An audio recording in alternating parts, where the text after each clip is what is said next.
Bon, alors aujourd'hui, la DCNCH tient une activité de maquette en 1, c'est-à-dire qu'on va venir stresser la pièce avec laquelle nous avons pris les décisions là, lors des derniers mois au niveau de nos plans et devis préliminaires.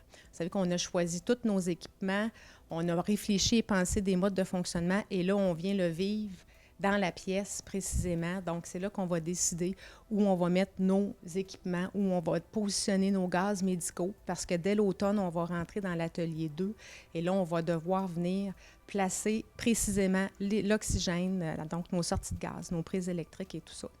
Donc, ça nous amène aussi à venir tester avec nos intervenants comment on va fonctionner dans la pièce. Équipe médicale, nursing, nos préposés, nos inalos, physio, ergo, etc. Donc, tout le monde va être là aujourd'hui pour nous aider à valider ce qu'on a réfléchi sur papier et voir dans la pièce, finalement, est-ce que ça fonctionne bien ce qu'on a pensé dans les derniers mois.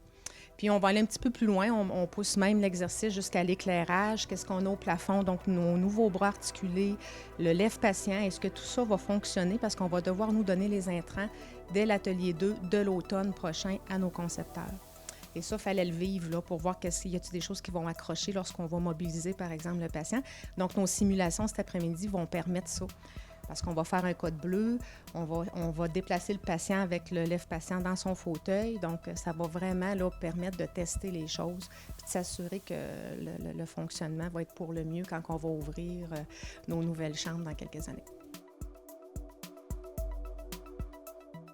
Ce qu'on veut, là, l'objectif, c'est d'avoir un environnement de travail qui va intégrer les concepts de design universel qui vont être utiles à la fois pour notre patient, mais aussi pour notre employé. Parce que si on conçoit un environnement de soins qui est intuitif, qui est flexible, qui est simple d'utilisation, puis qu'on a des appareils qui nous permettent d'utiliser nos pratiques puis nos compétences au meilleur de nos capacités, bien, c'est ça qui va faire en sorte que nos patients vont obtenir le meilleur de nos soins et que nos employés vont être capables de se réaliser pleinement au travail.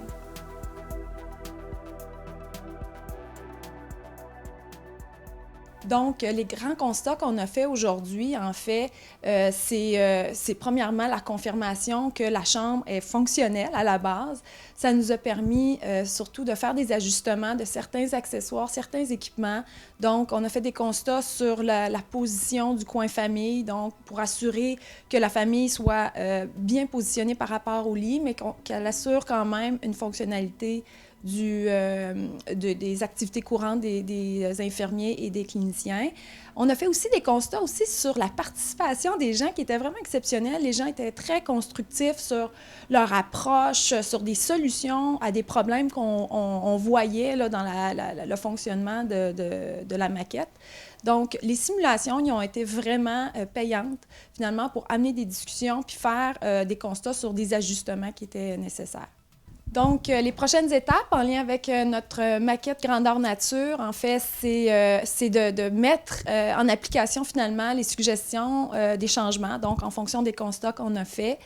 Donc, il faut s'asseoir avec les architectes, avec les équipes pour s'assurer que tout ça est possible et fonctionnel.